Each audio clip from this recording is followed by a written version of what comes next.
Grabación. ¿Me pueden recordar, por favor, dónde habíamos terminado la clase pasada? ¿Qué recuerdan?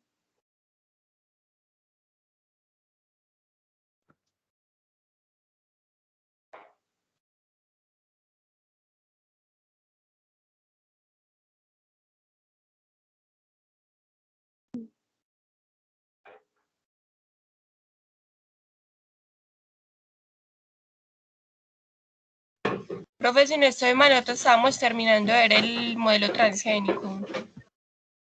Listo, entonces ya voy a pasar. Estamos viendo las críticas, profe. Se le estaban haciendo Listo. mal. Muchas gracias.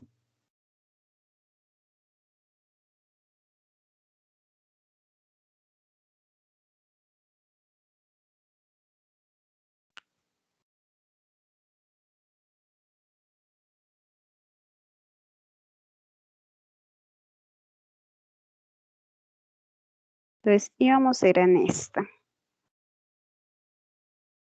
Listo. Entonces ustedes me dicen, ¿no? Empezamos a ver, fue la parte de críticas.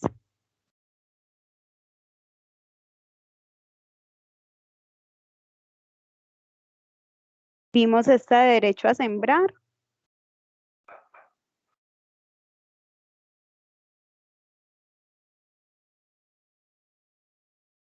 Vimos Profe, esta no, de esa derecho a sembrar. esa No. no la vimos. Yo no me Profe. acuerdo. Listo. Pero entonces terminamos de ver el documental, pues, o los pedacitos del documental de Hambre de Soya, que veíamos pues todo el tema de la soya transgénica. Es así, ¿cierto? Sí, profe, esa sí. Entonces, listo. Entonces empezamos, listo. Entonces hay diferentes críticas que se le está haciendo al modelo. Entonces empezamos a hablar, vea, hay unas críticas porque hay unos efectos ecosistémicos, ¿cierto?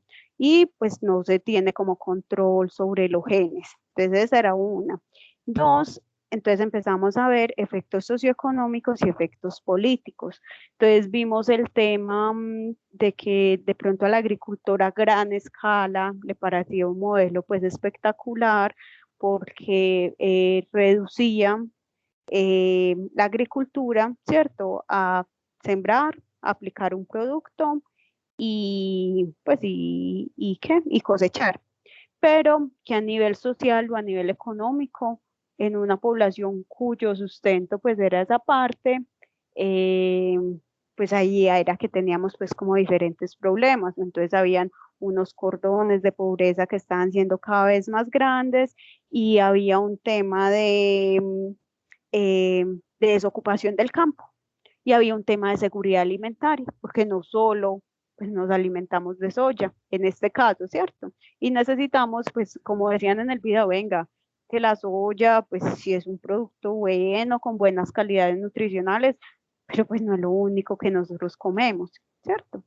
Entonces empieza como toda esa parte. Entonces, digamos que las personas que están contra este modelo reclaman tres derechos básicos. Los tres derechos básicos son el derecho a sembrar, ¿cierto?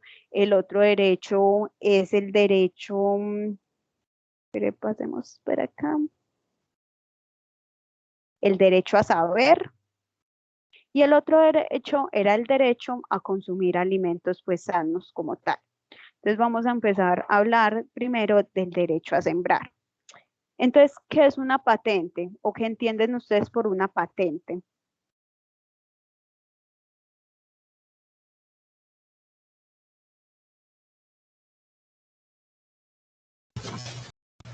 Cuando uno se inventa algo y tiene como la potestad o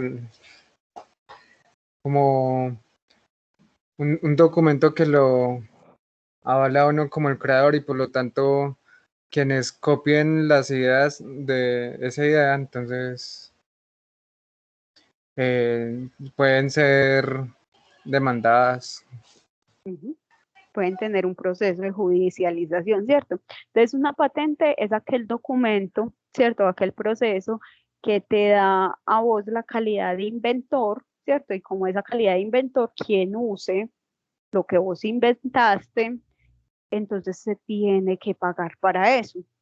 Entonces, digamos que hay un problema ético muy fuerte en torno pues, a la patente de las semillas como tal, porque entonces dicen, venga, pero ¿cómo así? Es que ustedes no inventaron la semilla, ustedes le hicieron una modificación, entonces, ¿por qué tienen derecho a patentar una semilla como la de ustedes? Y si a eso le sumas que ellos no tienen control o que en este modelo no hay control de los genes, ¿cierto? Entonces quiere decir que hay semillas que no fueron objeto de modificación, que ya también tienen genes que no les correspondían y esas entran a ser objeto de patente. Entonces digamos que hay peleas, por ejemplo, de campesinos o de productores, pues como tal, que pueden ser judicializados, eh, pero ellos dicen, no, pero ¿cómo así? Es que yo no estoy utilizando la semilla, yo estoy utilizando semilla de mi cosecha anterior, por ejemplo. Pero si esa semilla de la cosecha anterior, entonces tuvo ese cruce de genes, ¿cierto? Y le hacen el análisis y le detectan el gen que era transgénico, entonces se supone que sí tienen derecho sobre esa semilla. Entonces digamos que eso es como uno de los problemas graves que se ve con esa patente, que van pues monopolizando o se van haciendo dueños de las semillas como tal. Entonces, digamos que en las leyes, ¿cierto? Entonces, cuando se quiere quitar una ley o cuando se quiere poner una ley, entonces, digamos que se citan audiencias públicas. Entonces, en estas audiencias públicas es como una especie de foro donde van los actores implicados en esta ley. Entonces, por ejemplo, para la ley de transgénicos, en el 2019 me encontré pues este resumen como de lo que fue la audiencia pública sobre semillas transgénicas en Colombia. Entonces, ¿quiénes entran en esta audiencia pública? Entonces entran entes académicos, ¿cierto? Entran entes gubernamentales a cargo pues de la ley como tal, en este caso sería Agrosavia ICA. Entran, digamos que entes privados, entonces podríamos hablar de que entra como toda esta parte biotecnológica y entran pues digamos que entes también sociales, ¿cierto? O productores como tal, que se vean pues afectados o beneficiados por la ley que se va a hacer. Entonces, por ejemplo, aquí nos decían, digamos que lo que se hizo pues en esta audiencia pública era que se presentaban pues numerosas evidencias científicas y testimonio sobre los impactos y afecciones ambientales a la biodiversidad, a los sistemas productivos, a la salud, a la alimentación generado por el uso de cultivos transgénicos y estará enfocado en Colombia como tal. Bueno, antes de seguir, pues como digamos que lo que decían, ¿cierto? O en esta audiencia, pues o con lo que empezaba el resumen de lo que fue la audiencia, era que había mucha representación pues de diferentes como grupos sociales y productores, pero no había casi representación gubernamental. Entonces pues llamaban la atención sobre esto por ser pues un tema que nos toca a todos. Entonces digamos que no se le está prestando como la debida importancia. Entonces, cuando empezamos a hacer, bueno, ¿cuáles son los argumentos de estos funcionarios gubernamentales, de la industria, ¿cierto? Que apoya a los transgénicos, ¿qué fue lo que ellos dijeron? Entonces, hacen una lista de afirmaciones que lo que dicen, venga, pero esas afirmaciones son las mismas que llevan hace más de 2 décadas y pues más allá de eso, ¿qué? ¿Dónde están los sustentos? Entonces, ¿qué afirmaciones hacían? Entonces decían, vea, es que los cultivos de alimentos genéticamente modificados en el país son totalmente seguros para el ambiente, la agricultura y la salud, que se tiene un decreto por el cual como que les hacen seguimiento a todo este tipo de productos, que no afectan la diversidad, que no afectan los sistemas productivos tradicionales, que podían coexistir cultivos genéticamente modificados y los cultivos no genéticamente modificados, que vamos a ver más adelante cuando miremos todo el tema de semillas que sean análogas, pues ellas se van a estar cruzando, ellas son de polinización cruzada. Entonces digamos que ese coexistir ahí se va volviendo pues como difícil como tal.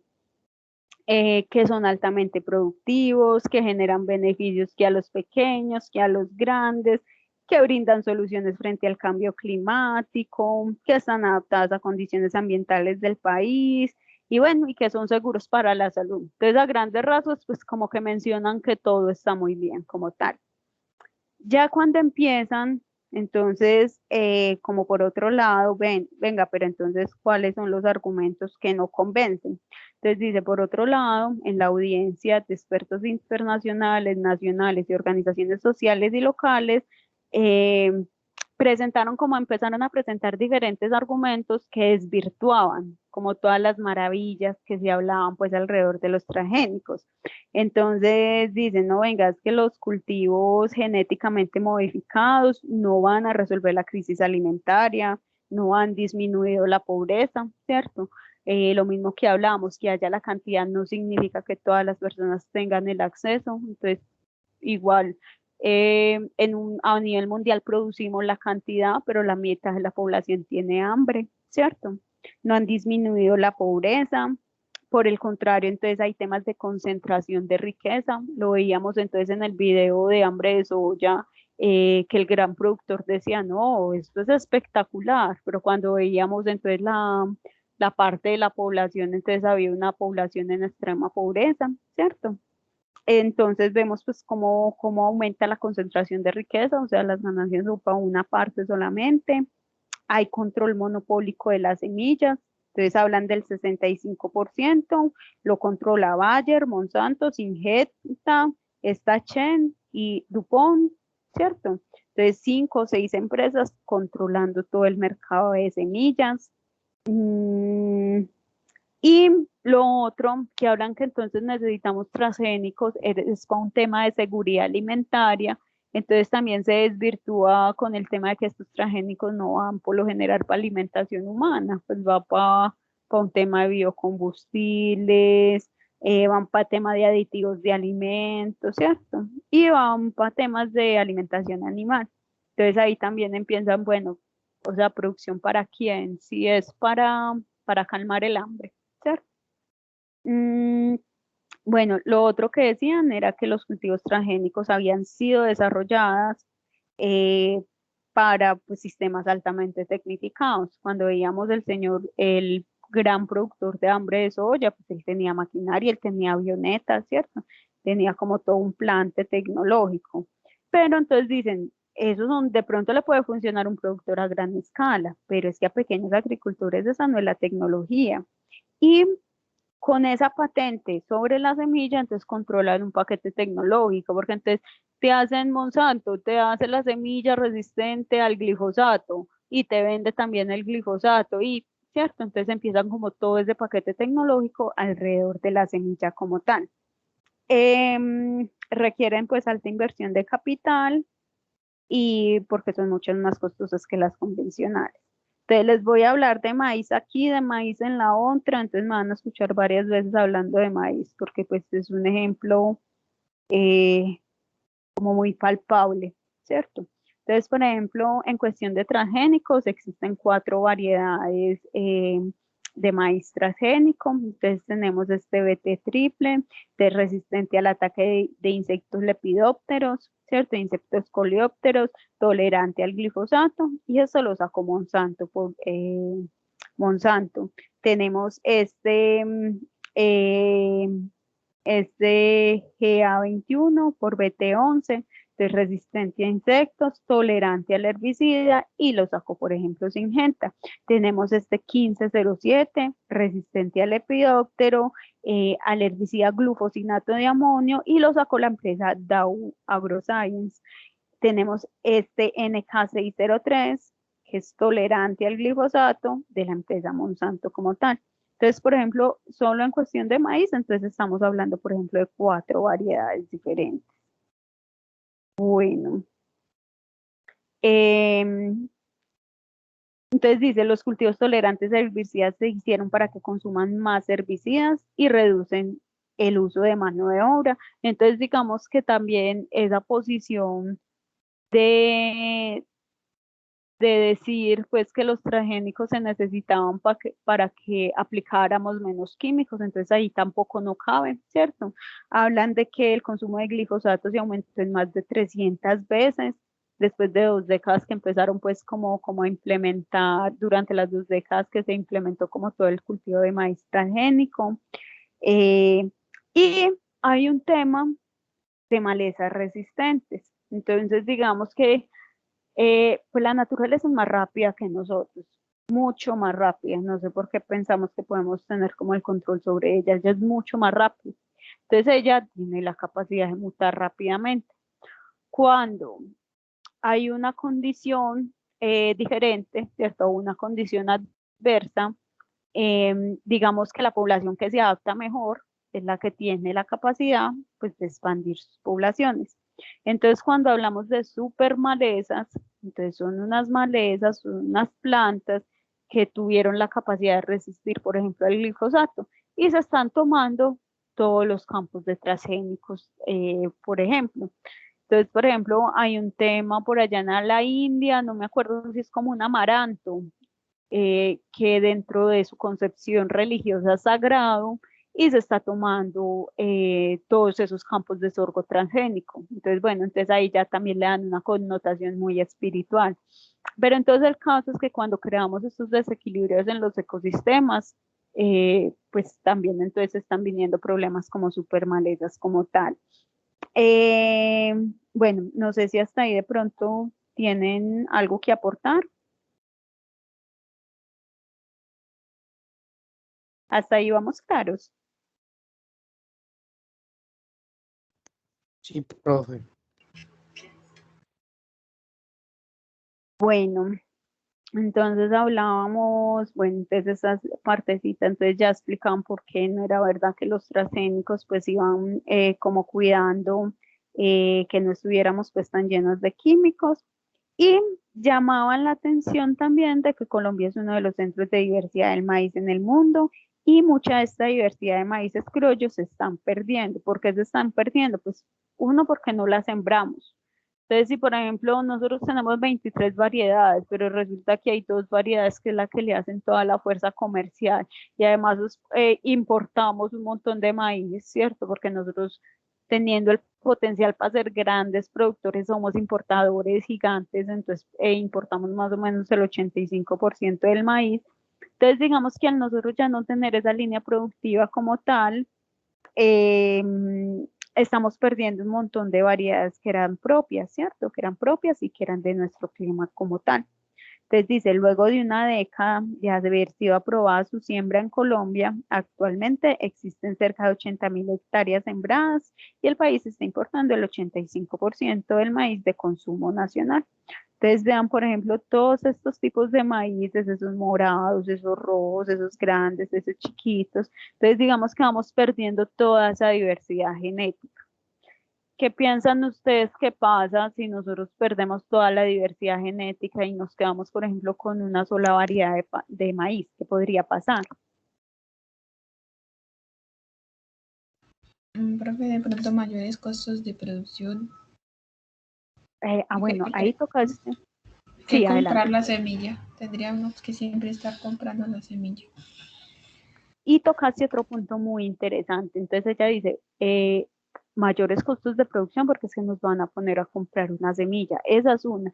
Y la otra, que mientras usted la semilla la tenga más adaptada al territorio, menos labores va a tener, ¿cierto? Porque es diferente, no es lo mismo trabajar con una semilla que está adaptada al territorio, que está adaptada a las lluvias, que está adaptada a ese suelo, que está adaptada a que cada cierto ciclo hayan heladas y sobreponerse, que traerse una semilla que no está adaptada a las condiciones. Entonces, muchas veces cuando no trabajamos con semillas totalmente adaptadas, pues empezamos a tener un montón de temas de mayores labores como tal.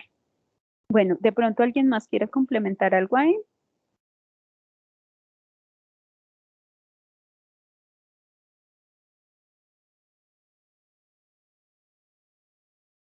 Entonces, por ejemplo, aquí nos cuentan que también hubo otra intervención, ¿cierto?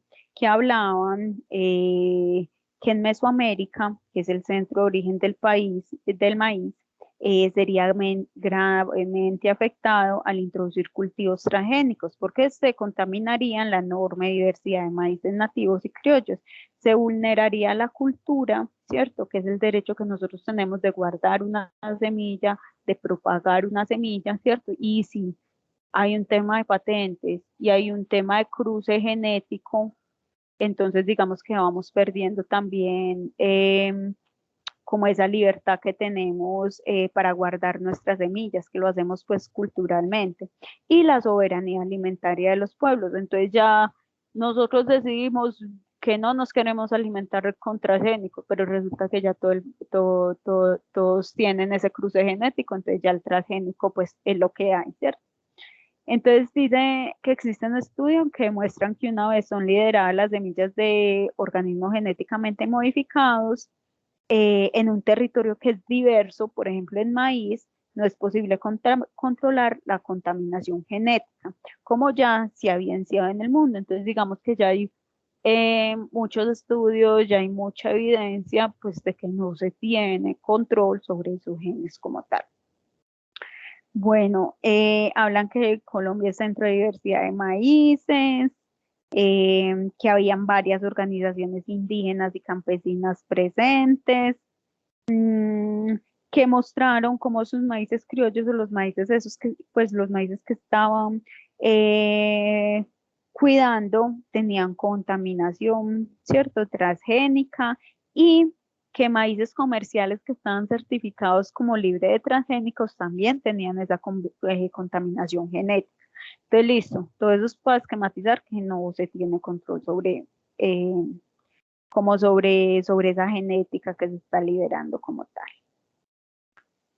Bueno, ¿tienen de pronto algo ahí? Pues les surge algo o algo que quieran complementar. Profe, vea, por ejemplo, de esas, pues no sé, me parece a mí, de esas 23 razas que dicen que hay de maíz, más de la mitad puede ser transgénica, ¿no? Sí, lo que se está diciendo es que nosotros tenemos 23 razas criollas, pero cuando están revisando los genes en esas razas, resulta que ya hay combinación. O sea, se están combinando con esos cultivos transgénicos. Entonces, por ejemplo, la bacteria, ¿cierto? El gen de la bacteria que le metieron fue a un maíz en particular, ¿cierto? Entonces se lo metieron o a la variedad BT triple pro. Entonces puede que cuando le hagan un estudio a este maíz moradito, ya haya combinación. Entonces digamos que ese es el problema. Y por ejemplo, a nosotros nos parece ver más raro ver estos maíces rojos o estos maíces morados que de pronto el maíz transgénico como tal, porque el otro es donde hay grandes cultivos. Este de pronto no tenemos ni siquiera la cultura de utilizarlo, Ah, sí, profe. ¿cierto? Bueno, no sé si alguien más de pronto quiere intervenir también.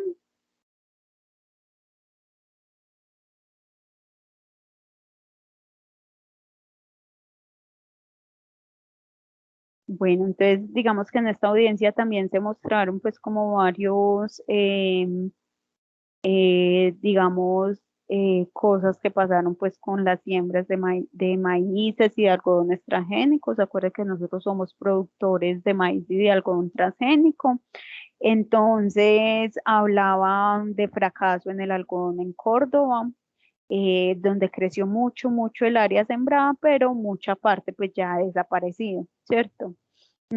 Hablaban también de temas en Huila, que mostraron pues como el fracaso de maíz transgénico, con una pérdida más o menos del 90%, y pues hacían como, digamos, el reclamo que de pronto no, la parte gubernamental no los había apoyado. También hablaron en Puerto Gaitán, en Meta, entonces algunos como impactos que generaron monocultivos industriales de maíz. Mm, y, y de pronto, entonces ya las producciones que eran agroecológicas, ¿cierto? Empezaron a tener problemas. ¿Por qué? Porque es que, pues uno cuando habla de agriculturas alternativas empieza desde una semilla limpia, ¿cierto? Desde una semilla criolla, desde una semilla nativa, desde una semilla adaptada. Entonces, por ejemplo, si vos querés una semilla criolla y te vas a la parte de los maíces, una semilla nativa, y pues y ya te encontrás entonces de que el genoma transformado está por todas partes, entonces ahí es donde empezás a tener problemas con tus producciones alternativas también. Bueno, no sé si esa partecita les queda clara o si tienen ahí alguna pregunta.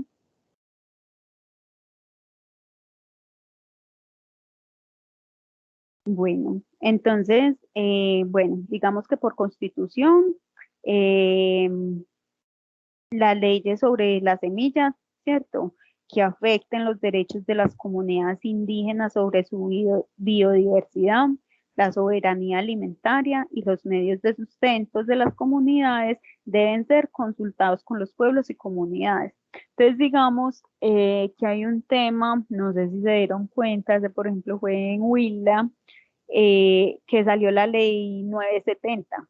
Entonces, en esa ley 970, lo que hacía es que se obligaba, ¿cierto? Había una obligación de comprar semillas certificadas. Entonces, la práctica que hacían ellos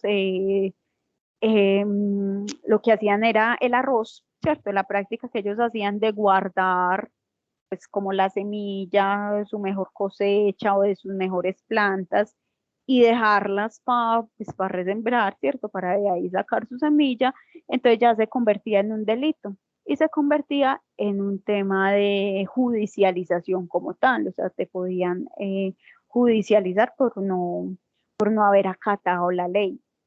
Entonces, por ejemplo, esa ley la tumbaron, esa ley se cayó. ¿Y se cayó por qué? Porque no fue consultada con el pueblo y la comunidad. Entonces, simplemente metieron la ley, metieron toda la oferta y empezaron pues como a destruir. Entonces, el ICA junto con la fuerza pública iban, buscaban los sacos de arroz y destruían como todo ese arroz porque se volvía entonces una práctica ilegal. Entonces, bueno, digamos que esa práctica, esa ley se tumbó, fue por este apartado de la Constitución, donde se decía que se estaba vulnerando pues los pueblos y que antes de meter esa ley tuvieron que hacer una consulta popular, donde el pueblo o la comunidad estuviera de acuerdo en que solo iban a utilizar semillas certificadas. Listo, muchachos, ahí acabamos el modelo. Ah, no, acabamos. Listo, hasta ahí, ¿hay alguna pregunta? Esta parte queda clara.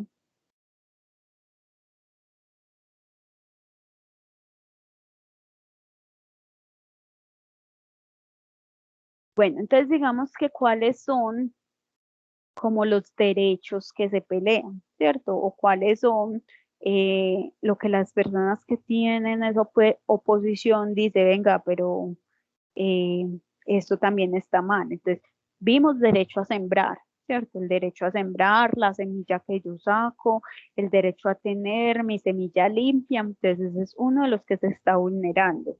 El otro es el derecho a saber.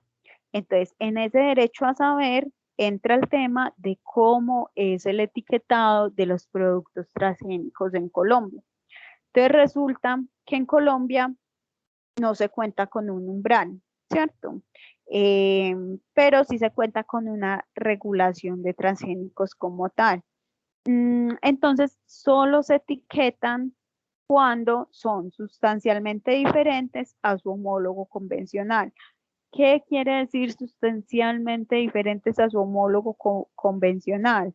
Entonces, que cambia su composición nutricional o cambia su forma de almacenamiento o hay presencia de algo que hace que la gente desarrolle ciertas alergias, pues sí que está comprobado. O hay alguna propiedad organoléptica, sea de sabor, de textura, de olor, de color o de temperatura. Sí, una de esas diferencias es marcada si le ponen el etiquetado de que el producto viene o es genéticamente modificado. Si no hay esa diferencia, no te lo etiquetan. Y no te lo etiquetan porque te está diciendo, veas que comerse el criollo es lo mismo que este. Esa parte queda clara, cuando nos etiquetan y cuando no nos etiquetan.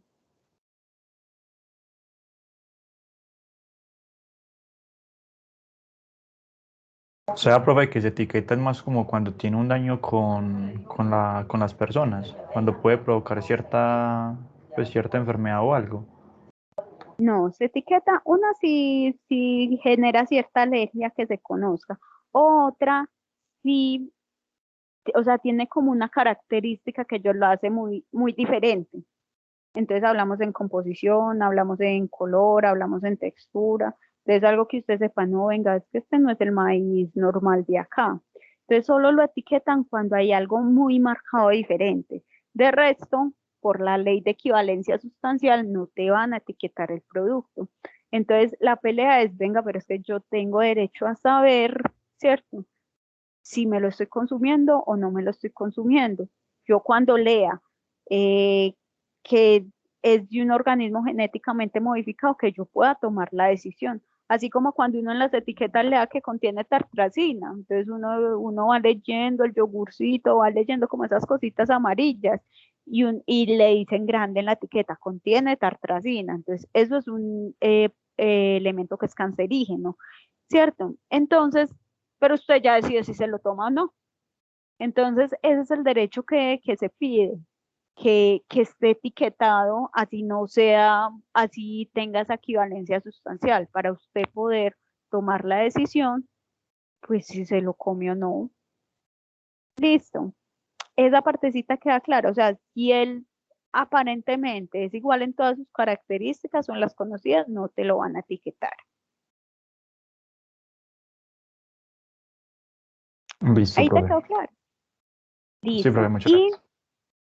cuando te dicen que es libre de organismos genéticamente modificados, solo se incluye si el fabricante demuestra que esta afirmación es veraz, hace un proceso pues con el INVIMA y bueno, y se hacen pues como los diferentes análisis y resultados de laboratorio, pues para explicar por qué es libre de organismos genéticamente modificados. Entonces, digamos, los que van a estar etiquetados es que tienen una diferencia sustancial muy fuerte. Hay un montón que no están etiquetados, ¿cierto? Por regulación no tienen que estar etiquetados. Entonces no sabemos si son genéticamente modificados o no, lo mismo. Y hay unos que sí te pueden decir que están libres de, de organismos genéticamente modificados, pero esos tienen que hacer pues un proceso prácticamente de investigación y de certificación ante el INVIMA primero. Listo, entonces lo que se pelea es ese derecho a saber, ¿cierto? Que así crean que es algo equivalentemente sustancial, yo poder saber que me estoy comiendo es un organismo genéticamente modificado. Y el otro que tiene mucho que ver es el derecho a consumir alimentos sanos. Pero entonces uno dice, venga, pero pues qué, pero si me lo etiquetan o no me lo etiquetan, que es que los transgénicos causan daño o no causan daño, cómo es la cosa, ¿cierto? O eso es lo mismo. Entonces, digamos que hay una parte que todavía no se ha entendido bien y es ese derecho a consumir alimentos sanos. Entonces, por ejemplo, ¿cómo saber si generan o no daños en la salud? Entonces, la Organización Mundial de la Salud dice, no, tómese lo que, cómaselo tranquilo que eso no genera daños. Pero entonces, ¿cómo están haciendo el control de que no genera daños a la salud? Entonces, por ejemplo, cuando va a salir un fármaco nuevo, ¿cierto? ¿Cómo es, como digamos, ese cómo es, o sea, cómo lo testean, cómo es ese proceso para poder que salga al mercado y te digan que no va a causar daños a la salud, cómo creen que sea.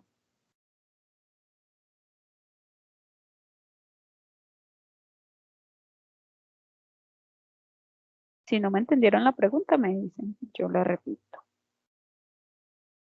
Profe, con pruebas no. ¿cierto? Entonces hacen pruebas, primero hay veces empiezan con pruebas químicas, después empiezan a testear con animales, cogen un tema de mamíferos o de ratas, que es lo más particular que cojan, después de que ya probaron que en la rata era segura, entonces pasan a hacer una población control, ¿cierto? A la población control le hacen todo un seguimiento de qué le pasa a esa población y ya, entonces lanzan el producto y el producto se puede comercializar como tal. Entonces hay como todo un aparato científico, ¿cierto? O un montón de estudios previos a liberar, como el fármaco que van a liberar. Pero entonces empezamos. Ya vemos que no tenemos etiquetado, ¿cierto? Por un lado, usted no puede decir si no los va a consumir solo por si las moscas. Entonces no hay etiquetado. Por otro, no hay investigaciones de largo alcance. Entonces era lo que les decía. No se ha hecho como todo el seguimiento, ¿cierto? Por los años a una población antes de tener, por ejemplo, un maíz transgénico o antes de tener un algodón transgénico como tal. Y estos alimentos entonces no se están testeando. Entonces, la cosa es, ¿por qué aseguran, cierto, eh, que no hay como una incidencia directa en la salud si no hay estudios de largo alcance y no hay tema de testeo, cierto? Eso no se ha testeado antes de salir. Entonces empiezan a salir como diferentes estudios aparte, ¿cierto? Que no están pues como dentro de una misma matriz todos, pero que te van haciendo pensar diferentes cosas. Entonces, por ejemplo, este de Edimburgo, entonces decían que habían encontrado lesiones y el colapso inmunológico causado por papas transgénicas en ratas. Entonces, desde ratas, ¿cierto? Que es un sistema muy parecido al de nosotros, entonces empiezan a encontrar que hay fallas en la salud como tal. Bueno, de pronto este estudio iba más dentro de la parte ecológica, pero entonces hablaba de la mortalidad de mariposas monarcas que se estaban alimentando de polen de maíz transgénico. Entonces uno ya va viendo que ese impacto ecosistémico no es solo porque se pasen los genes a otra variedad, es porque ese maíz no solo era alimento para nosotros, ¿cierto? Hay otros organismos que tienen ese maíz como alimento y por ejemplo ahí estamos causando un desbalance en mariposas ya. Hablan de numerosos reportes sobre lesiones en el estómago de las ratas, hablan de partos fallidos en las vacas, hablan de crecimiento celular excesivo, o sea que están hablando de temas de cánceres, hablan de daño al sistema inmunológico de los animales y entonces la pregunta es por qué todos estos estudios no se les está haciendo seguimiento dentro del Organismo Mundial de la Salud, ¿cierto? Y no se les está dando respuesta, porque entonces hay algo que sí le crea a uno esa duda, hasta qué punto sí son seguros o no.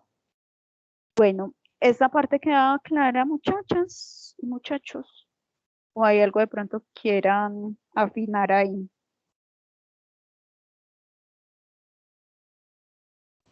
Profe, ¿por qué se cree que ellos nos ocultan todo?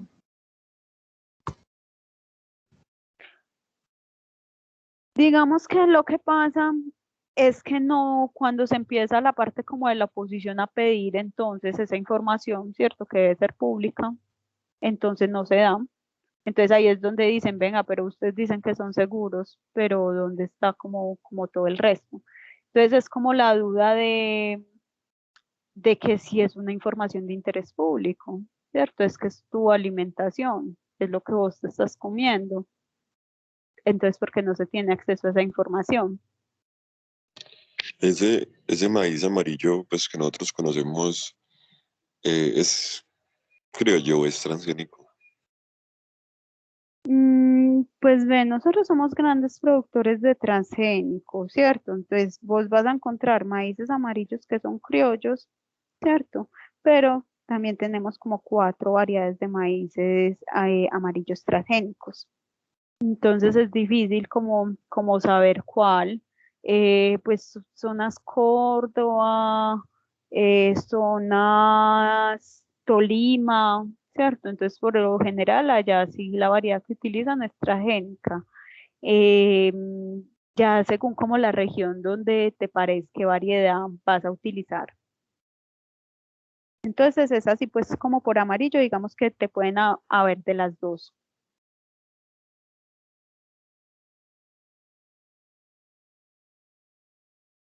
Listo, no sé de pronto qué más se les Eh, ocurre. que yo estuve leyendo acerca de ese TC 1507 y se ha demostrado con pruebas en ratones que a las hembras en especial les afecta una proteína y por ende al sistema inmunológico. Listo. Entonces ahí vemos, por ejemplo, afectaciones en ratas, ¿cierto?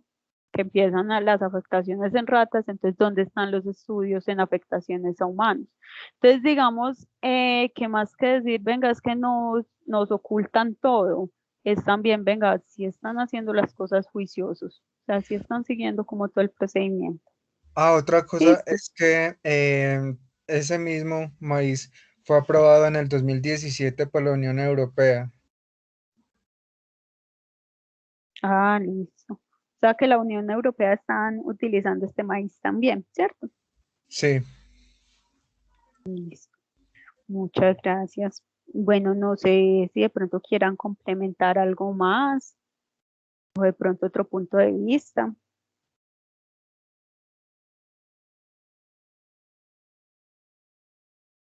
Profe, ¿usted de pronto conoce, no sé, una página donde describan estos tipos de semillas así transgénicos? Pues yo sé que la información es muy escasa, pero posiblemente donde den información de las consecuencias, pues que sea como algo establecido directo. Así sea poquito, pero pues que lo haya de pronto. Es como páginas, si no te las sé decir. Lo que uno podría hacer es buscar como cada una de las variedades, porque las variedades sí te van a aparecer. Por ejemplo, ahí como la que miramos el maíz y cada una de las variedades. Y ya con la variedad sí se puede como revisar qué es lo que se tiene reportado. Pueden revisar, pues uno tendría que revisar varias cosas. Se puede revisar desde la FAO que se tiene reportado, se puede revisar desde la OMS, que es la Organización Mundial de la Salud, que se tiene reportado. Y ya se puede revisar de pronto a nivel de estas agriculturas alternativas. No, pero no te sé decir exactamente dónde se podría revisar. Cuando tenga la página o algo, te la paso. Listo. Bueno, profe, gracias. Bueno, no sé si de pronto tienen algo más.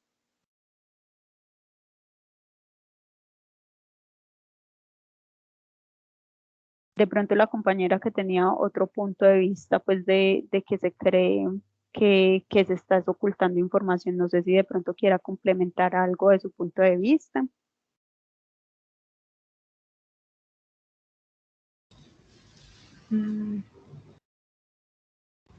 Creo que de pronto es muy comercial y como es muy llamativo los colores, algunos, el azúcar también, pues todo por el dinero, tal vez.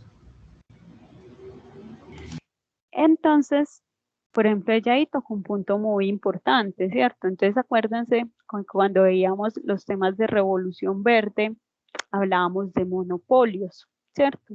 Y acá también hablamos de monopolios. Entonces, hablamos más o menos el 65% y hablamos de cinco empresas a nivel mundial. Y cuando hablamos de quién controla el mercado, también hablamos de quién tiene los recursos, ¿cierto?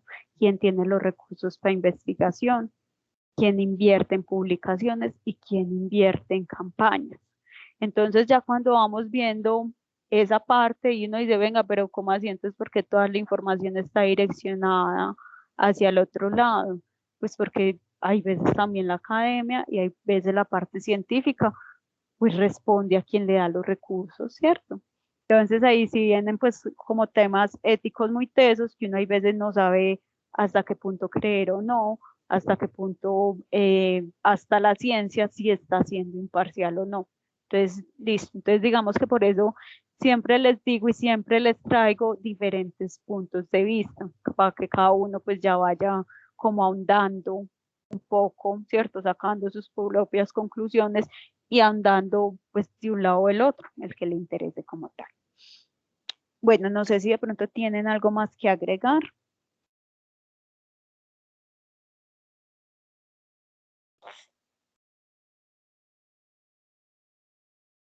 Bueno, y entramos entonces en movimientos de semillas, ¿cierto? Entonces dentro de la agricultura, dentro de la agricultura ecológica pues no hay cabida a moléculas químicas, ¿cierto? A moléculas de control desde la parte química, agroquímicos, y no hay cabida a semillas transgénicas.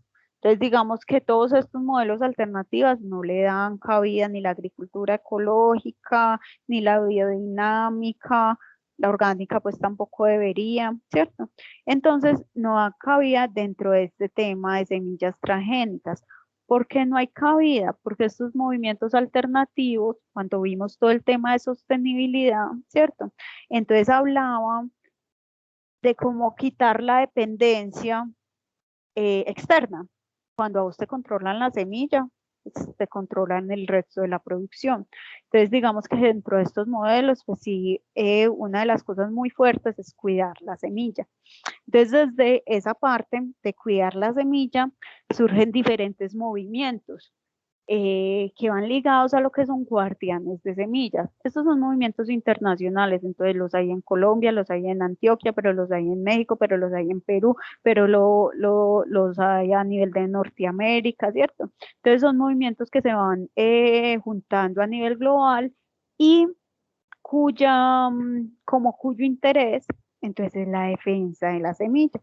Y la defensa de la semilla nativa y la defensa de la semilla criolla y el poder como cuidar esa genética, o sea, que no solo dependamos de 4 variedades a nivel mundial, cuando en un solo lugar o en un solo país podíamos contar 23 como tal, ¿cierto? Entonces les traje pues como un escritico, lo saqué de, sí, un blogcito pues de Guardianes de Semilla, entonces ahí les dejé el enlace. Entonces, por ejemplo, ellos decían, los guardianes de semillas se reparten por el mundo en una tradición silenciosa que hay que salir a buscar. No es lo mismo ser campesino que cuidador. Estos últimos guardan ritualmente los ejemplares como si fueran reliquias, no usan productos químicos y cada uno tiene sus propias leyes de conservación. La idea no es retener los granos, sino que estos circulen libremente por el mundo sin necesidad de lucrarse de ellos. Son solo custodios y aunque se desvían por reproducir las semillas ancestrales, saben que no son sus dueños. Entonces ahí ya vemos otra visión, que es la que dice, entonces ahí es donde dicen, pero ¿cómo van a patentar una semilla? Es que la semilla, pues ustedes no la hicieron, le hicieron una modificación. Entonces ya tiran otra visión diferente. Entonces, por ejemplo, en todos estos movimientos, lo importante es reproducir estas variedades nativas y sembrarlas para que no se pierdan. Entonces, por ejemplo, cuando encontramos todos estos temas de intercambio de semillas, ¿cierto?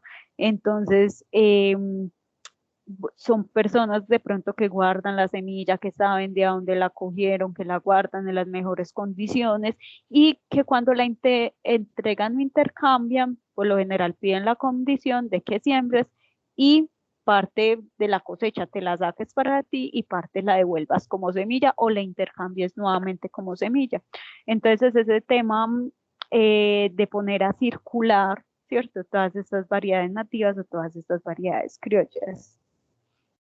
Aquí el otro apartadito entonces decía, protegen las pepas o semillas de los productos que ellos mismos cultivan, ¿cierto? En bolsas de géneros o frascos de vidrio, o sea, las van protegiendo y las tienen bien marcadas, de dónde la semilla, qué semilla es, hay veces los usos, ¿cierto? No todos los maíces se utilizan para lo mismo, no todos los frijoles se utilizan para lo mismo.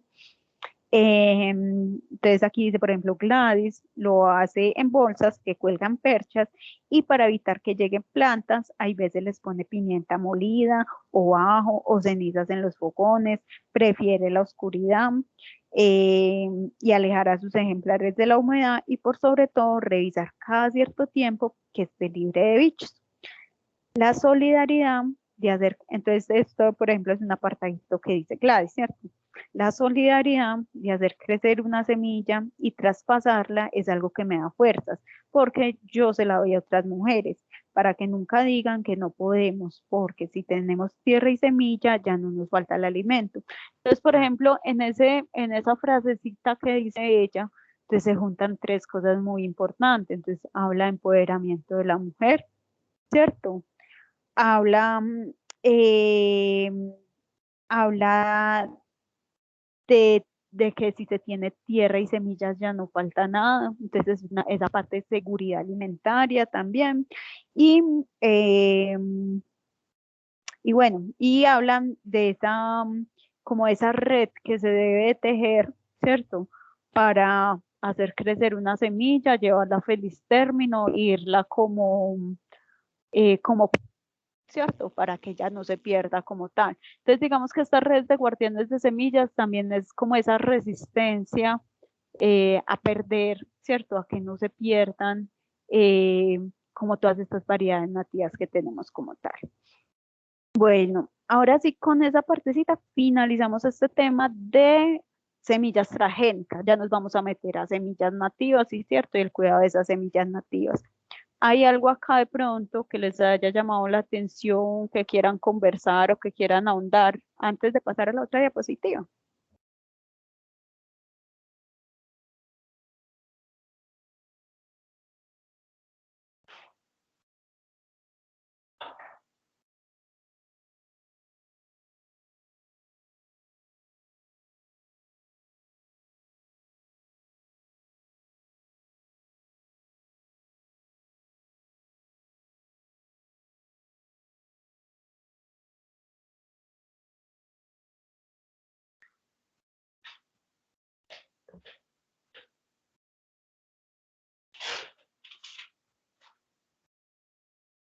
Listo, entonces me imagino que ese tema ya quedó listo, quedó entendido.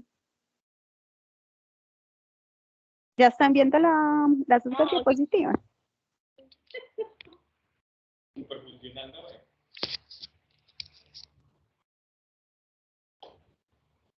Sí, pero ya vemos las otras.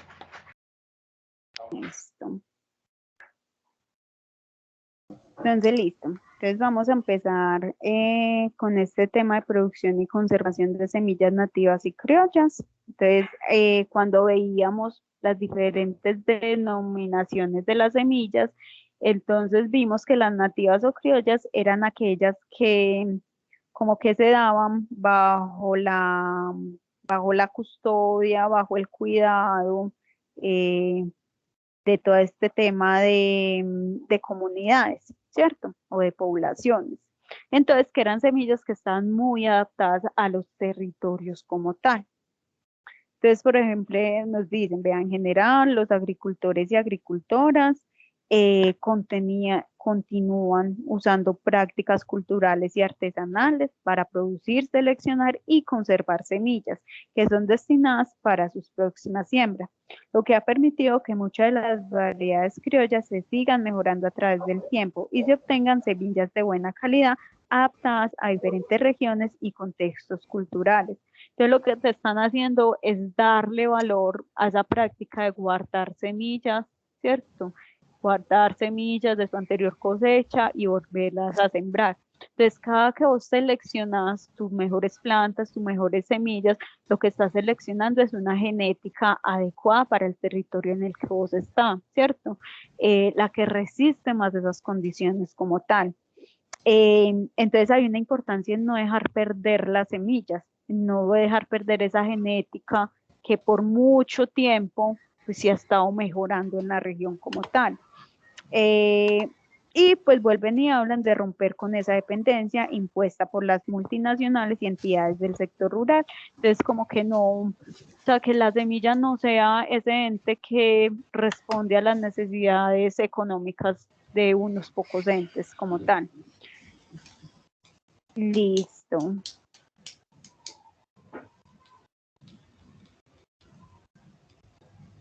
Entonces, acá vemos como una partecita que lo mencionó ahorita alguien.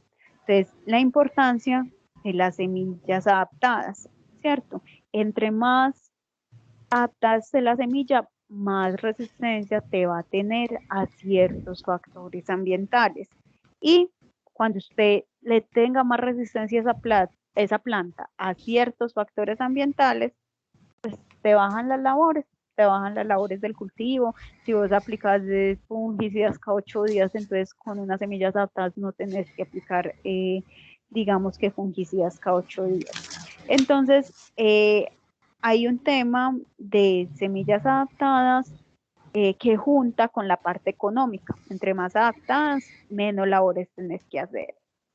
Por ejemplo, ¿qué pasa si yo me llevo un frijol que está a 1800 metros sobre el nivel del mar o adaptado a 1800 metros sobre el nivel del mar, me lo llevo a 2300 metros sobre el nivel del mar? ¿Qué les pasa a esa semilla o a esas plantas?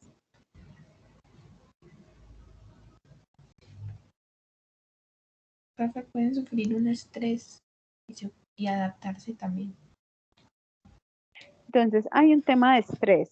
Adaptarse, sí, con el tiempo, ¿cierto? Con el tiempo, por ejemplo, eso que dijiste es muy clave, porque entonces yo puedo tener como dos opciones, ¿cierto? Una, si yo, por ejemplo, tengo un proceso productivo que depende de esa semilla, me llevo una semilla adaptada, porque si no voy a tener, digamos, si lo subo de 1800 a 2300, voy a tener un tema de hongos muy fuerte, porque la radiación es más fuerte y la humedad es más fuerte. Entonces, digamos que voy a tener una planta, no sé, por ejemplo, con mucha antracnosis como tal.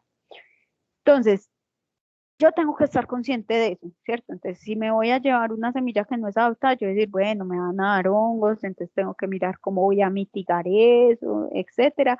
Y ya cuando yo quiero hacer entonces un proceso de adaptación, entonces sobre esa semilla que posiblemente a muchas de las plantas les dio muy duro, entonces escojo mi semilla, ¿cierto? A las que les fue mejor, vuelvo y siembro, ¿cierto? Vuelvo y hago esa labor de selección. Entonces, a medida que pasa una y otro ciclo de cultivo y yo hago selecciono, sí la voy volviendo más adaptada, ¿cierto? Que es lo que hacen los campesinos que guardan de pronto su semilla para la próxima cosecha. Entonces, sí, es un tema productivo, ¿cierto? Que yo no me puedo permitir pues que todas mis plantas o que la mayoría tenga una afectación, tengo que trabajar con semillas adaptadas. Si ya es un tema que yo voy a cuidar una variedad y la voy a adaptar a mi ecosistema, pues ya entonces sí puedo empezar a hacer esa selección.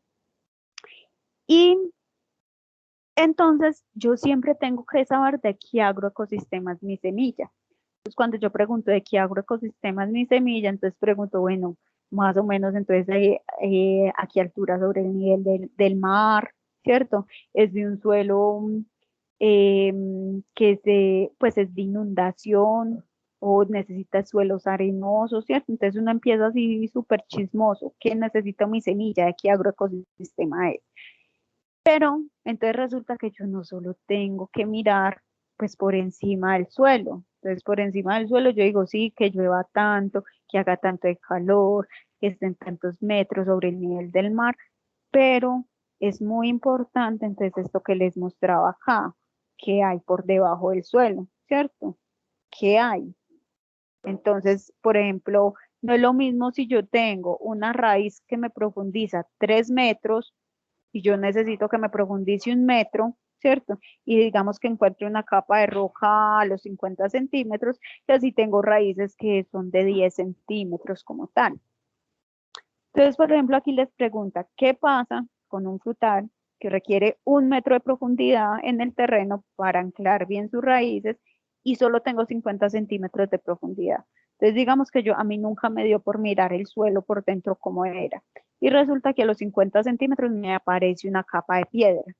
Y el frutal necesitaba 1 metro para anclar. ¿Qué va a pasar, por ejemplo, con ese frutal? ¿Qué piensan?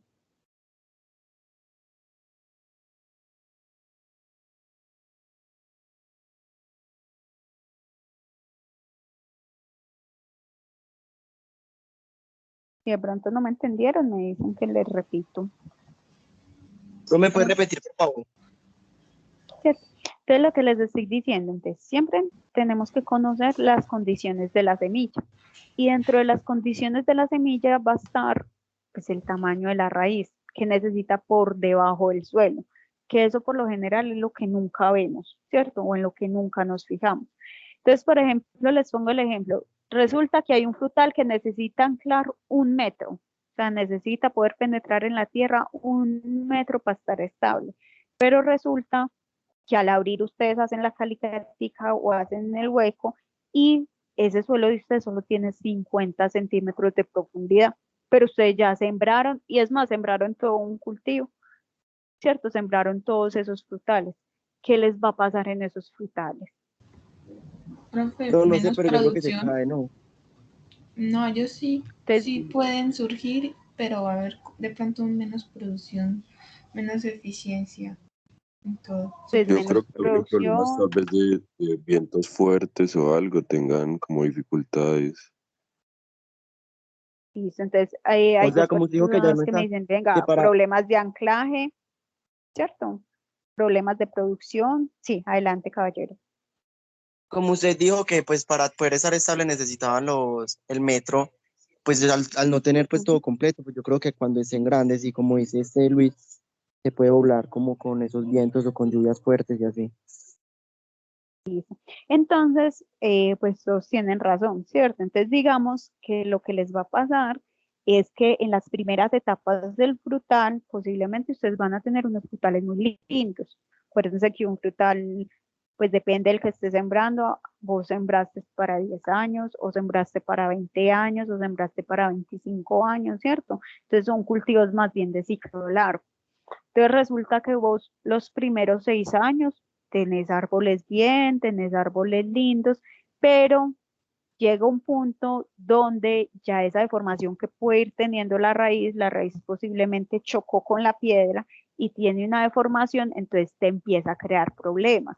¿Qué problemas te puede crear? Un problema de anclaje, eso pasa, ¿cierto? Entonces hay problemas de anclaje, y hay problemas de producción también.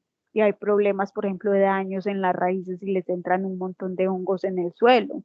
Entonces, muchas veces, digamos que bajo un esquema de revolución verde, nosotros somos locos, pero qué mal le he hecho a esto, ¿cierto?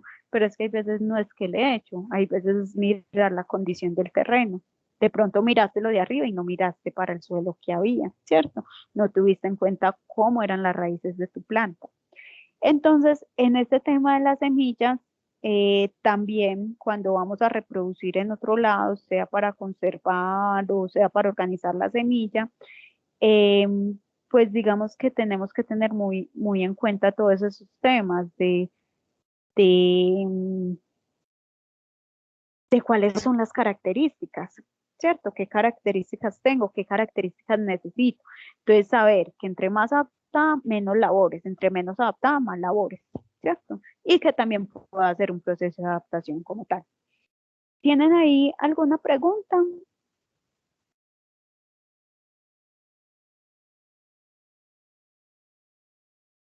Entonces, tenemos que saber el porte de la planta, ¿cierto? Tenemos que saber qué requiere climáticamente, tenemos que saber qué requiere en el suelo, ¿cierto? Cuánta profundidad requiere. Y a medida que adaptemos y que tengamos estas condiciones como más claras, pues más fácil va a ser, digamos, como todo este tema. Espérenme un momentico, muchachos. ¿Tú necesitas un- Sí.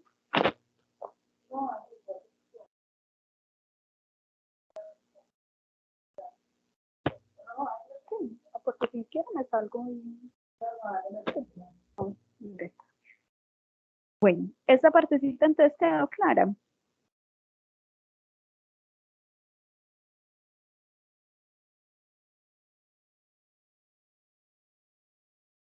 Entonces ya vamos a empezar en tipos de semilla. Entonces, muchachos, les pregunto, ¿toda semilla se puede guardar? ¿Ustedes qué piensan?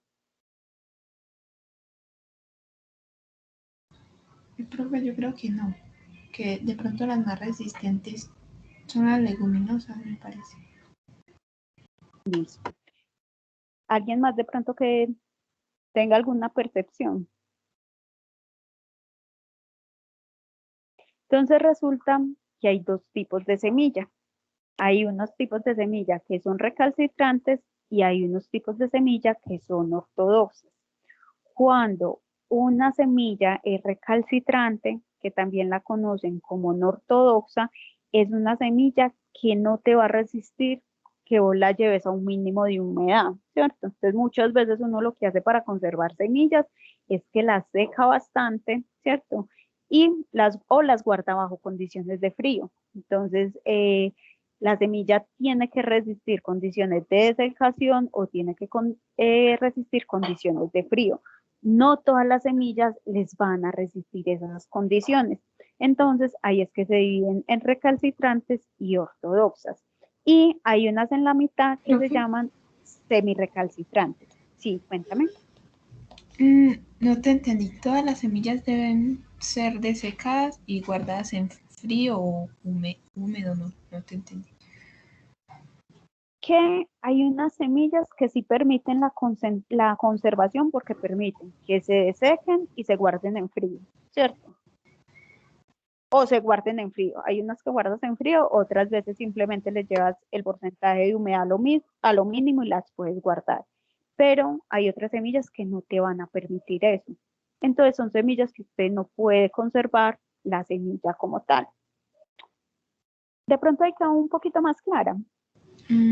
Sí, o guardarla, por decir, cuando no tenían neveras y eso. ¿Cómo se guarda? Bueno. Sí. Ahorita vamos a ver unas técnicas de conservación, ¿cierto? Que según una u otra semilla son diferentes las técnicas de conservación. Pero entonces aquí lo que necesito que cojan es que hay unas semillas que pueden conservar y hay otras semillas que no las pueden conservar. O sea, ustedes no las pueden guardar. La forma de conservar esa semilla es ir y sembrarla, ¿cierto? Y conservar el espécimen vivo. ¿Por qué? Porque ya no te va a permitir ni que le apliques frío, no te va a permitir que le bajes los niveles de humedad. Y cada día que ella está perdiendo un poquito más de humedad, se está muriendo el embrión. Entonces, cuando veíamos el tema de que la semilla tenía un embrión, ¿cierto? Que era el que era capaz de generar una nueva planta. Entonces, hay semillas que ese embrión empieza a morir desde el momento que ya cosechaste el fruto. Entonces, por ejemplo, una de aguacate, no, es que son viables el primer mes, pero ya después del primer mes, entonces cada día que pase, ese embrión es como si muriera un poquito más, un poquito más, un poquito más. Entonces, entre más tiempo pase, la planta que va a salir de esa semilla va a tener como menos capacidad de sobrevivir o va a tener menos vigor, que es que salgan plantas grandes y fuertes, entonces va a ser más poquita. Lo mismo pasa con la del mango, lo mismo pasa con la de algunas especies de guayabas, por ejemplo, en arasa también pasa eso. Entonces son semillas que no permiten esta conservación, ¿cierto? No permiten que vos le hagas nada, o sea, vos no podés guardar esa semilla. Hay unas semillas que son las semillas ortodoxas que o sobreviven a periodos de desecación o sobreviven a periodos de congelación. Entonces, sobre estas semillas, todas las técnicas de conservación que ahorita te las muestro, pues lo que alcancemos a ver aquí entre la otra clase te las muestro. Entonces son a las que van dirigidas esas técnicas de conservación. Esta parte de la diferencia entre las dos quedó clara, o sea, no todas las semillas se pueden guardar. ¿Listo?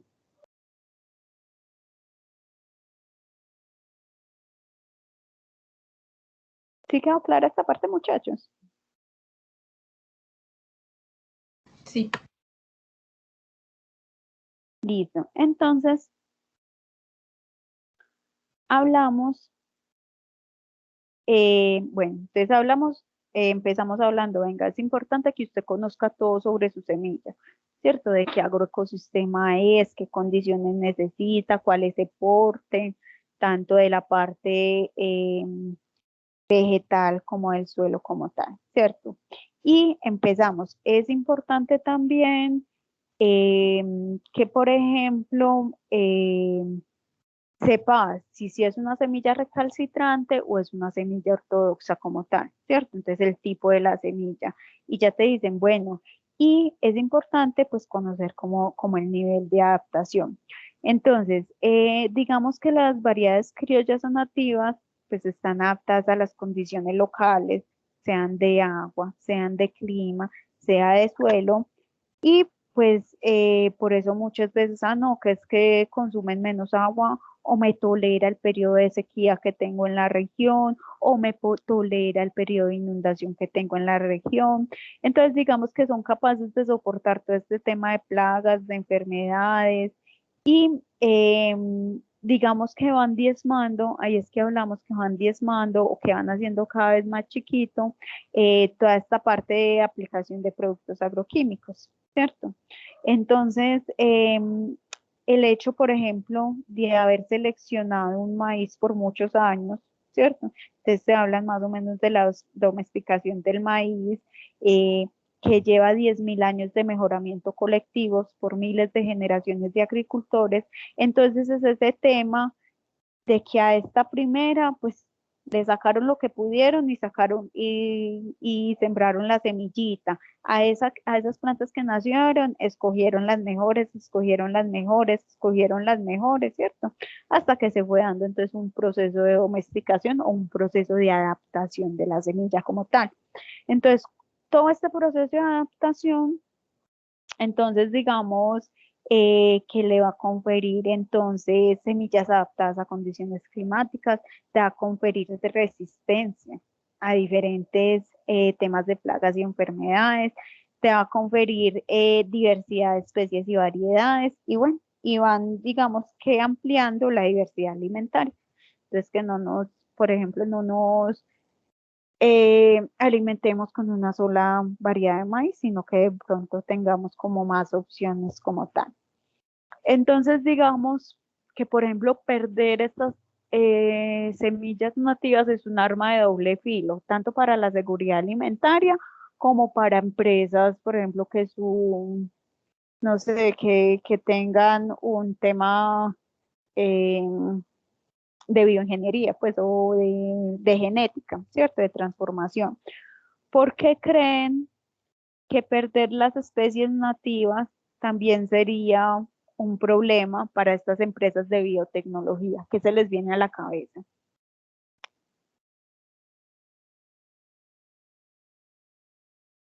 Si no la entienden, me dicen que se la repito.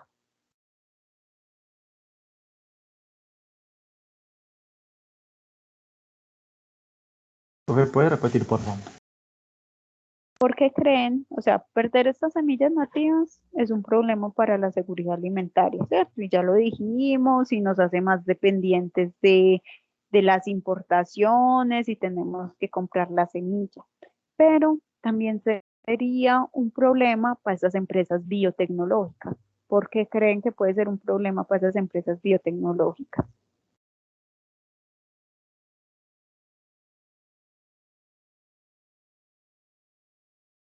Profe, no sé, pienso que ya no habría más como más diversidad en eso. Entonces hay un tema de genética que se les pierde, ¿cierto? ¿Cómo vas a hacer una modificación genética si no tenés como ese insumo de diferentes genes? Entonces, digamos, pongamos un ejemplo, estamos utilizando solo una variedad de maíz en todo el país, en absolutamente todo el país, y llega un hongo completamente voraz y es capaz de afectar esa variedad. Todo el maíz se muere, ¿cierto? ¿Y de dónde van a sacar el gen de resistencia? Si el maíz que está adaptado, que resistía a esas condiciones, no está allá. Entonces, digamos que eso se va volviendo un problema de doble filo también pasa parte genética. Por eso, pues también hacen esos bancos de germoplasma gigantes guardando pues como la genética de las semillas, ¿cierto? Pero entonces otra forma de hacerlo es nosotros conservando nuestras variedades nativas. Bueno, hasta acá vamos claro, muchachos. ¿Tienen alguna pregunta?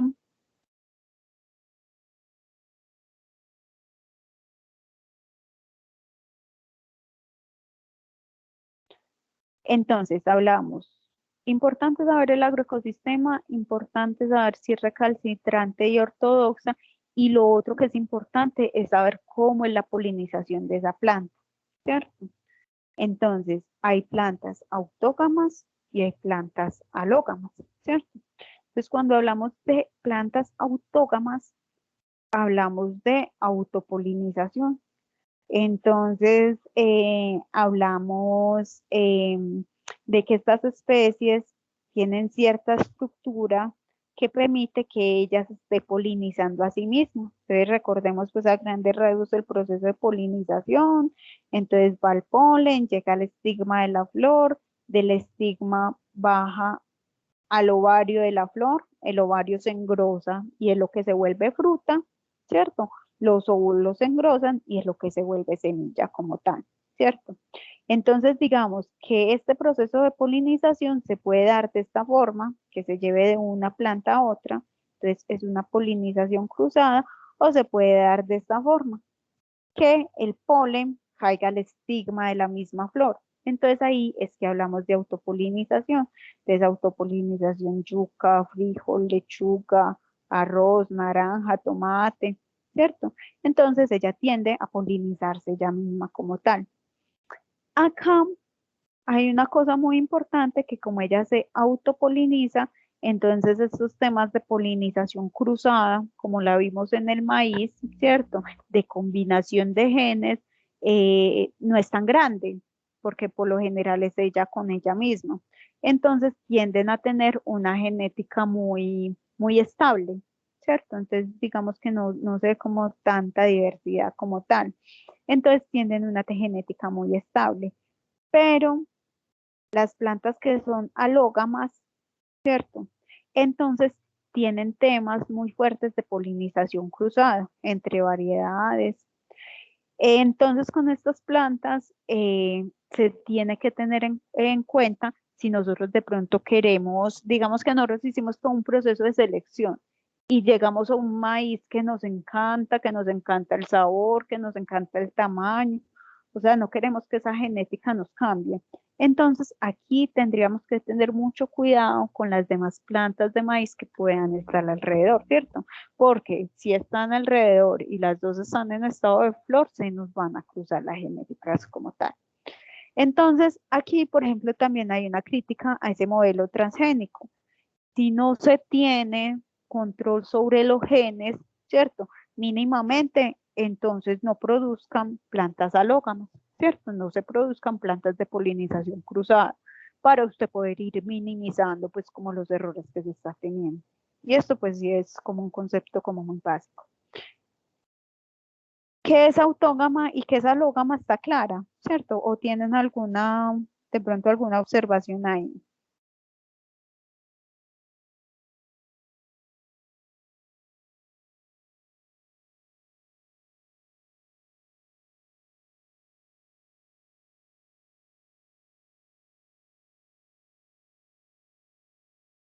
Entonces, por ejemplo, yo les pregunto, si yo tengo una variedad con la cual me interesa quedarme esa genética porque me parece que es buena, ¿cierto? Pero resulta que mi planta es alógama, entonces, ¿qué precauciones debería yo tener con esa planta?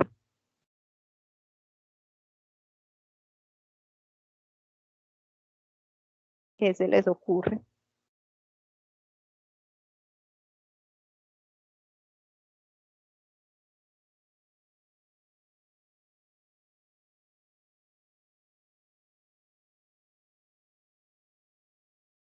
Si de pronto no me entendieron, me dicen y les repito.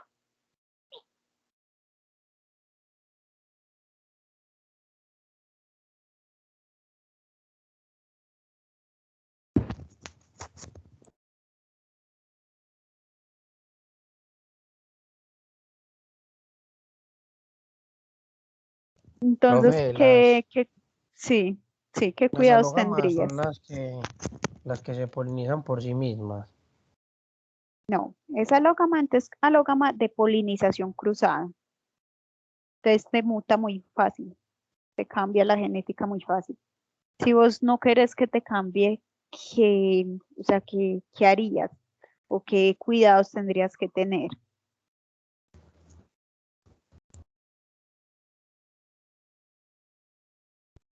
Profe, yo creo que podría ser una, pues no sé, una opción, pienso yo, que, que pues el cultivo, no sé, esté separado de, pues de otras plantas o que esté cerrado.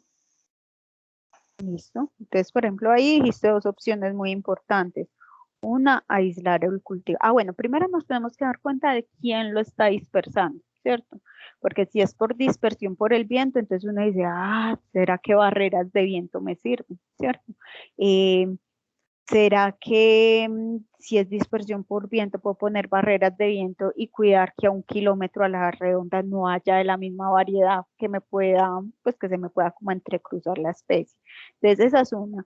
La otra que estás diciendo muy importante, ay, creo que pues ahí es lo del cultivo. Ah, sí. Entonces otra opción serían barreras físicas. Entonces que el cultivo esté encerrado, ¿cierto? Que esté dentro de una especie de invernadero donde usted tenga el control de cuál es el polen que está llegando.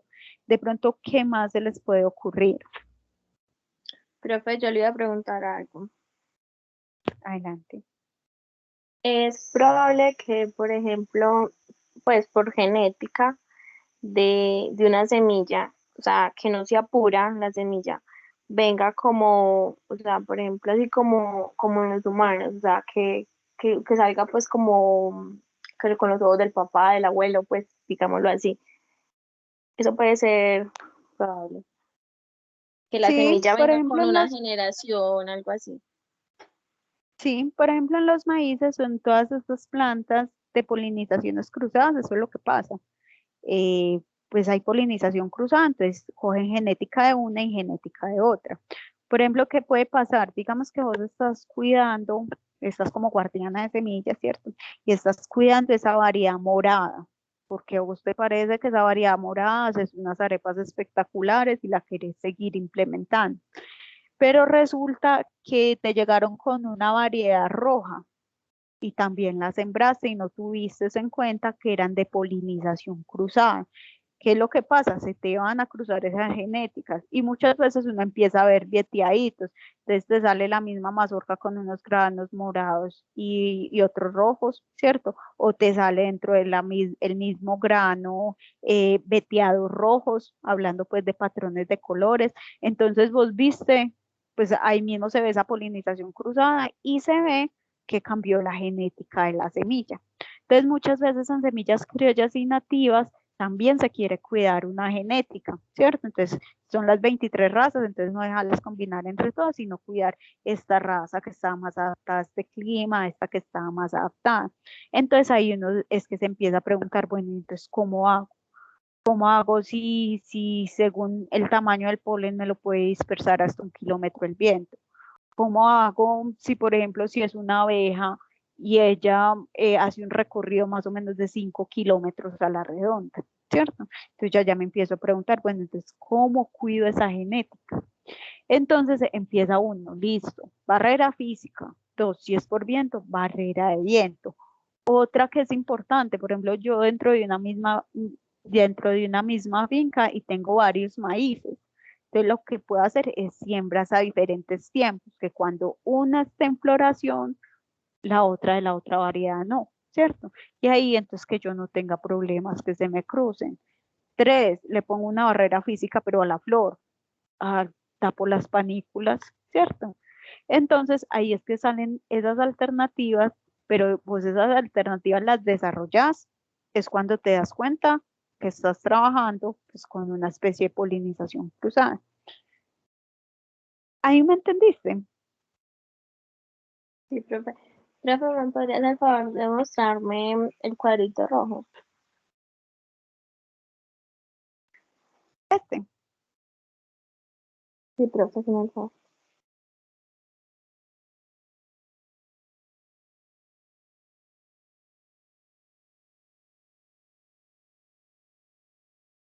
Listo, no sé si ahí de pronto quieres No, profe. comentarnos algo. Listo.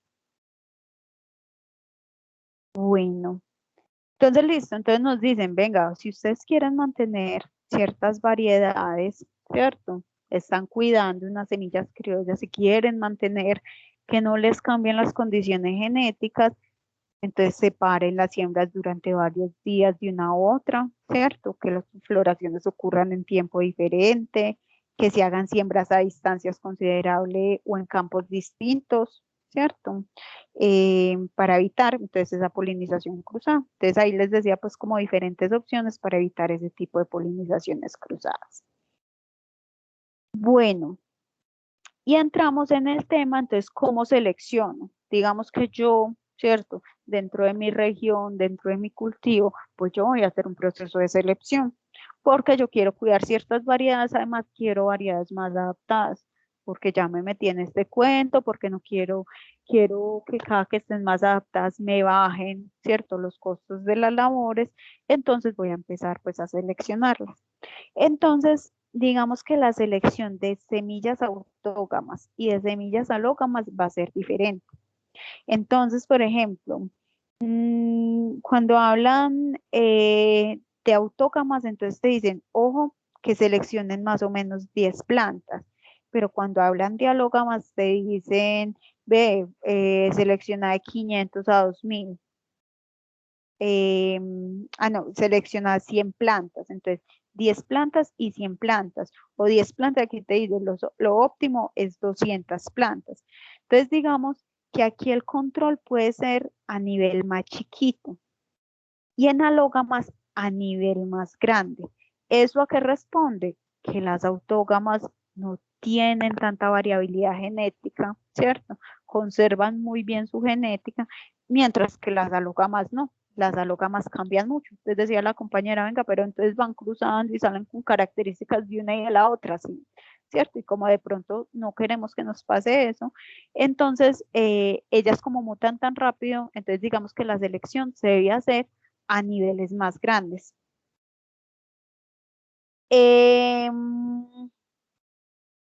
Bueno, en todas, entonces, se seleccionan los primeros frutos de la planta, sea autógama o sea alógama.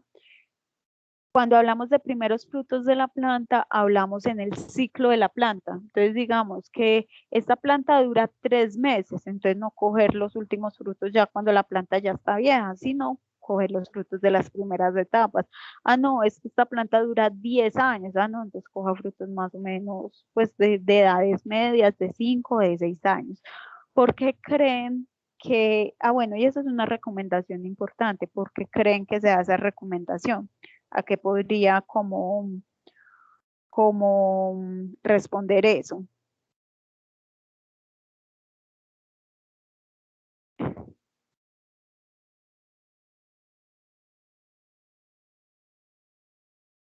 Si no me están entendiendo, me dicen y yo repito. Profe, ¿a qué puede responder qué? Que solo se deben seleccionar los primeros frutos de la planta en su ciclo de vida. ¿Los qué? Los primeros frutos de la planta, esta parte de acá. Que se seleccionan los primeros frutos de la planta.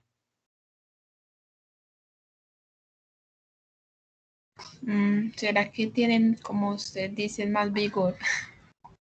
Sí, entonces hay un tema que la planta, pues digamos que va cogiendo todos los, como sus fotoasimilados en la hoja, ¿cierto? La hoja cuando hace el tema de fotosíntesis va haciendo todos sus fotoasimilados y los direcciona a los diferentes tejidos, entre ellos el fruto y la semilla.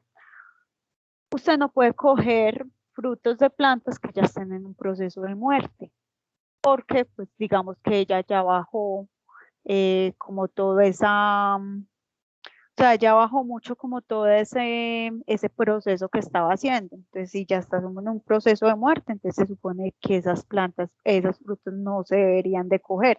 Entonces, por eso es que se hablan de edades medias, pero frutos maduros que te aseguren que una semilla pues está madura como tal. Bueno, muchachos, de acá de pronto tienen alguna pregunta.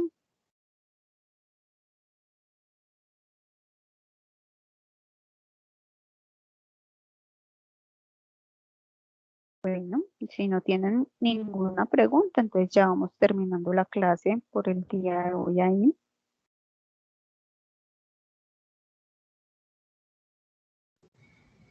Profe, vas a subir las diapositivas, ¿cierto?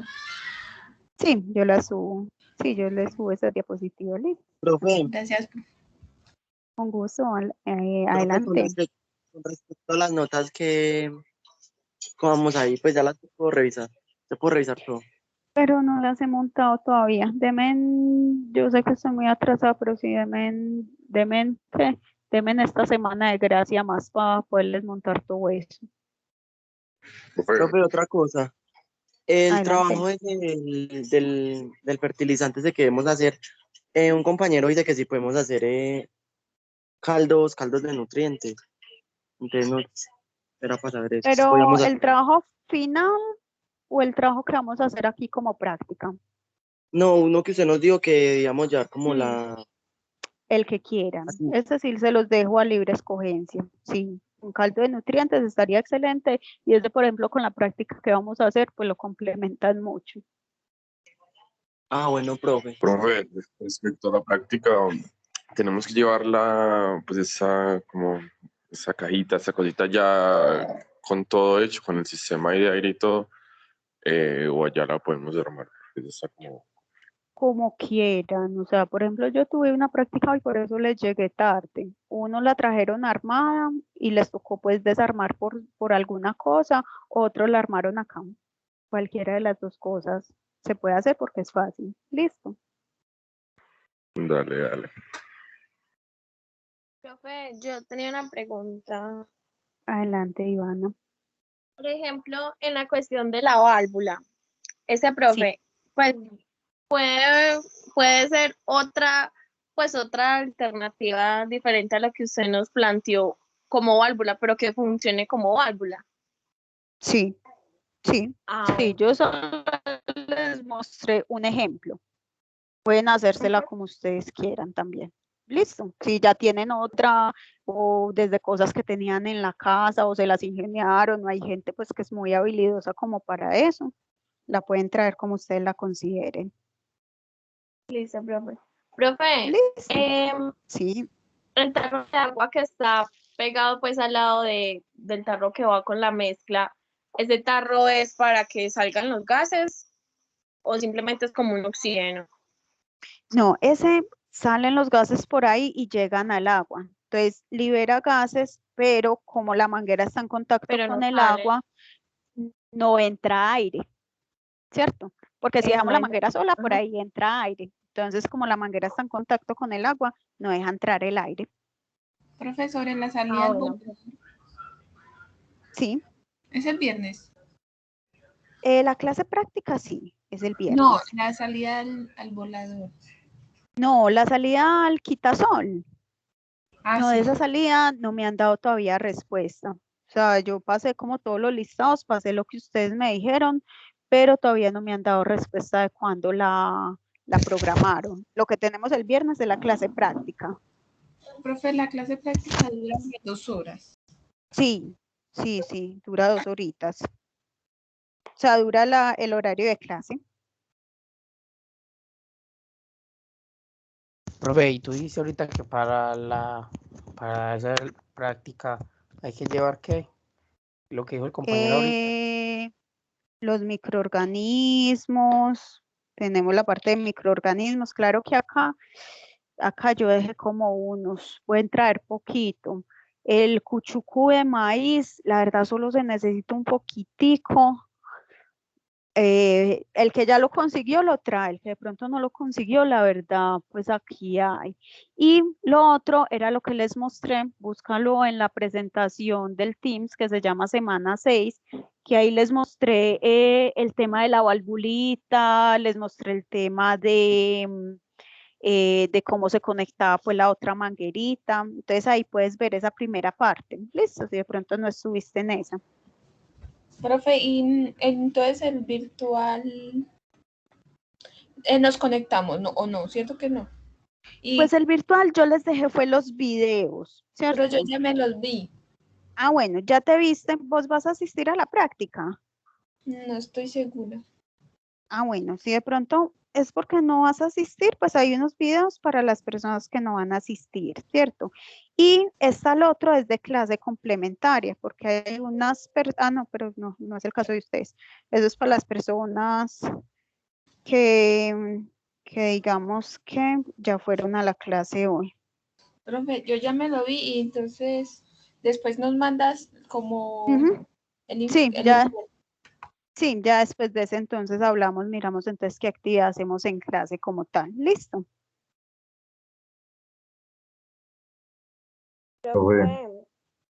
Sí.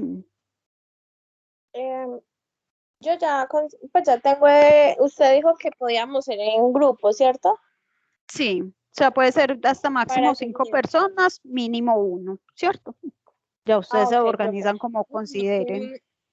Bueno, yo me hice pues con alguien y ya tenemos pues como el tarro, pues varias cosas. Entonces, pues Listo. era por eso pensé que cada uno teníamos que llevar los materiales. No, puede ser de 5 personas o puede ser de 1 persona, como ustedes consideren, el caso es que tengan pues como para trabajar.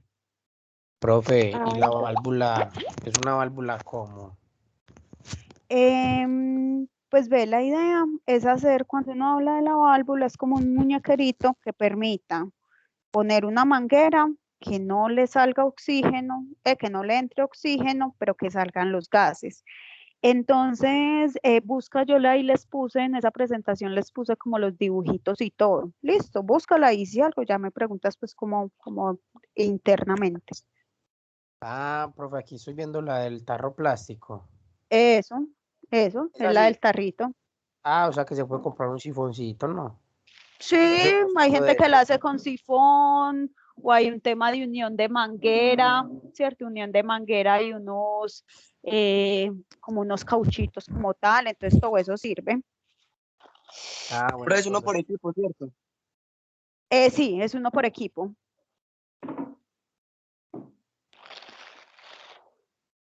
Y el tarro se debe llevar de ese blanquito que hay con tapa negra, profe. Sí. No tiene que ser ese era un ejemplo, pero puede ser un tarro de chocolis. Bueno, lo que me pasó en esta fue que se trajeron un tarro de cloro no porque vamos a reproducir microorganismos, ni de cloro ni de alcohol. Listo, porque mata los microorganismos.